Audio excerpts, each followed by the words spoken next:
Adobe recently released a new feature inside of Lightroom called Enhanced Details. This is a new method for demosaicing that uses artificial intelligence. They claim that it can increase the resolution of an image by up to 30%. Now that's a really big claim, but is it true? You don't even want to see the truth. The new feature came with the latest update to Lightroom, and what Adobe say is the new Enhanced Details feature, available in Camera Raw, Lightroom Classic and Lightroom CC, approaches demosaicing in a new way to better resolve fine details and fix issues like false colors. And what they're doing is using a convolutional neural network, a type of artificial intelligence, to enhance details on both Bayer and X-Trans raw mosaic files. Now, what does all of that mean? Demosaicing is something that is done to all raw files that contain color information. And it's something which is important because it does determine the resolution of the image that you get. And if you look at this page here on the Adobe blog, they actually demonstrate how the new method can actually enhance details. And it does look pretty impressive.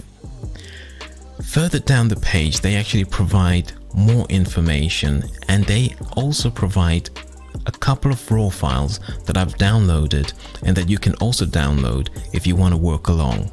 We're going to be really working with the zoomed in raw files, and it's going to be a lot easier for you if you've downloaded the same files and you can work along with them. Or if you want to, you can create your own comparison files. Now, they do have some best practices that they mention here, but I want to very briefly discuss what demosaicing is. Now, I want to keep this video not too technical, so I've actually done another video which discusses demosaicing. But very briefly, when we capture an image using a color camera, it needs to record separate information for color. And that means splitting up the pixels into typically red, green and blue. And this can involve any number of mosaic patterns. On the left, we've got the very common Bayer pattern, and on the right, we've got the X-Trans pattern. Now, on the Bayer pattern, if you take a look at this green pixel here, we need to estimate the blue and the red values for that pixel. And this can be done using a demosaicing algorithm that takes this information from surrounding pixels. On the X-Trans filter, there is a very different arrangement. So if we wanted to get the red and the blue values for this particular pixel, we would need to use this information here. But notice that there is no color information on this side. So we would need to use a very different algorithm to try to get the color information for an accurate reproduction of the colors for this particular pattern.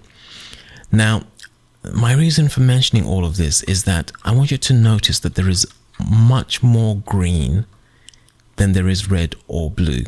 And that's basically because the green channel is usually used for luminance values, whilst the red and the blue are usually used for color information or chroma data. The significance of this is that the demosaicing method will influence both the luminance and the color information in your final picture.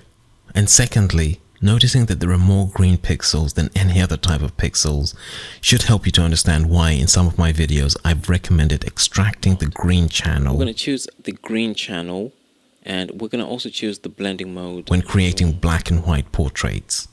This is because the green channel contains a lot more information than either the red or the blue channels. Now, I've downloaded the image from Adobe site, and we're going to be looking at it in detail. Inside of Lightroom Classic CC, we hit C on the keyboard, and that allows us to do a comparison. We're going to be zooming into this area here, and if you're working along, you can zoom in using this control down here. What I want you to notice is that this image on the right hand side is the enhanced image. And as we move to this area of interest, notice the lights here. In the enhanced image, the lights look significantly different when we zoom into 8:1. Notice that each of the lights has more color than these other lights. Now this is an X-Trans raw mosaic file on the left, and this is the enhanced DNG file. And all along we can see more color in the enhanced image than in the original image. If we move down to the region under this bridge at 8:1 magnification, again you can tell that there is more color in the lights down here than in the original image. I'm going to zoom out a little bit, and I want to zoom in to this region here.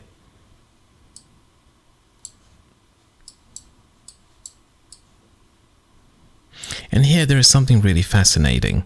If we zoom in to 8:1 in the enhanced file, take a look here.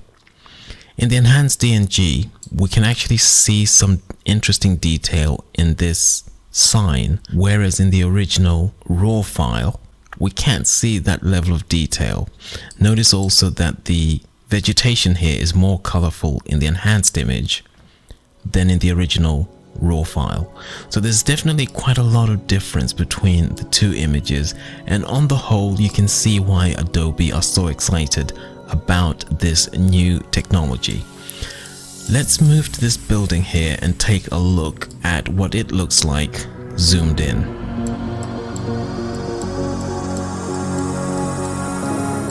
The enhanced image on the right seems to me to have far more funky colors going on than the original raw file. Also, if you're working along with me on this image, you might want to zoom into this region here and check for chromatic aberration.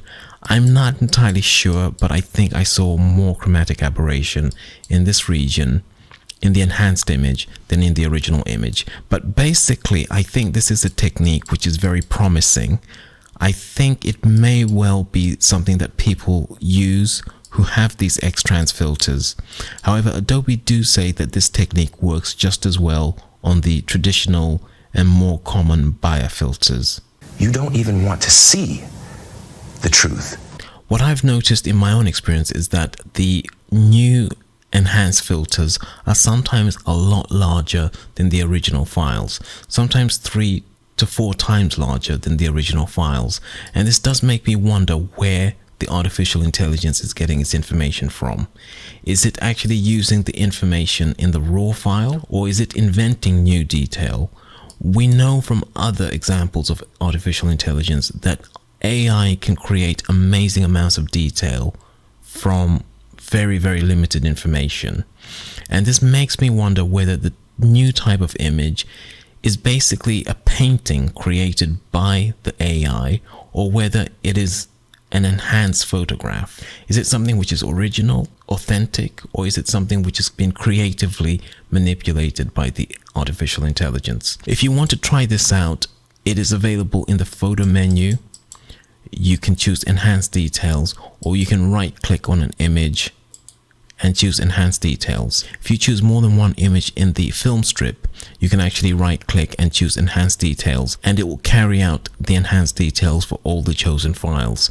Again, you can only use this on raw files. It does not work on DNG files or on JPEGs. I think this is an interesting new technology. So far, I'm not going to be using it because I don't find it that useful, but I think I will definitely be keeping an eye on any improvements, especially if Adobe can get it to reduce the total file size, because I think there's got to be something a bit weird going on if the file size increases by 300 or 400% and the image resolution only increases by 30%. But anyway, that's my somewhat skeptical look at this new technology. That is going to be it for this one. I hope you found some of that useful. If you did, hit the like button, subscribe for more videos. I will see you later. Bye.